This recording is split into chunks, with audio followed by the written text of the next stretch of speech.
என்னவென்று சொல்வேனோ நான் என்னவென்று சொல்வேனோ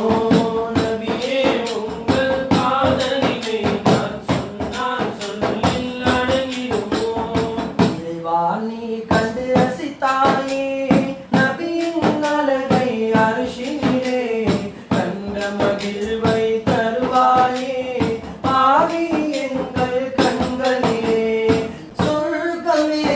சொக்கி போகும் நபியின் அழகினிலே